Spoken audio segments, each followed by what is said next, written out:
എടാ ഞാനിവിടെ ഡാഡിയുടെ ഷോപ്പ് വരെ വന്നിരിക്കട്ടോ. ഡാഡിയെ അക്കൗണ്ട്സിൽ കുറച്ചൊന്ന് ഹെൽപ്പ് ചെയ്യാൻ വന്നതാ. എന്തായാലും വീട് ഇത്ര ദൂരെ ആയിരുന്നു നന്നായി. കുറച്ച് തള്ളിയാലും ആരും അറിയില്ലല്ലോ. ഈ അപ്പന് വല്ല സ്വർണ്ണ കടയോ ബ്യൂട്ടി ഐറ്റംസ് വിൽക്കുന്ന ഷോപ്പോ വല്ലതും തുടങ്ങിയാ പോരായിരുന്നോ? ഇത് കുറെ അരിയും പച്ചക്കറിയും ഉണക്ക വെണ്ടക്കയൊക്കെ. ആന്റിയാ?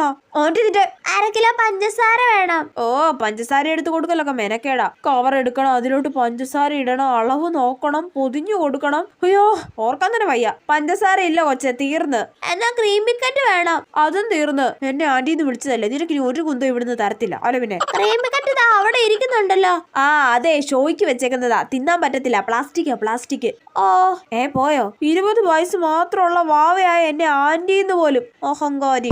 ആ കൊച്ചെന്തിനാ മോളെ വന്നേ? ആ അതെ അപ്പ 500 രൂപയ്ക്ക് ചില്ലറ വേണോന്ന്. ഞാൻ കൊടുത്തില്ല. ഓ അതിനാണോ? വേണ്ട കൊടുക്കണ്ട ഡാഡി, അപ്പൊ എന്റെ ഡ്യൂട്ടി കഴിഞ്ഞു. ഞാൻ 200 രൂപ എടുക്കുവാണ്. അപ്പൊ ഓക്കെ ബൈ. ഷടാ.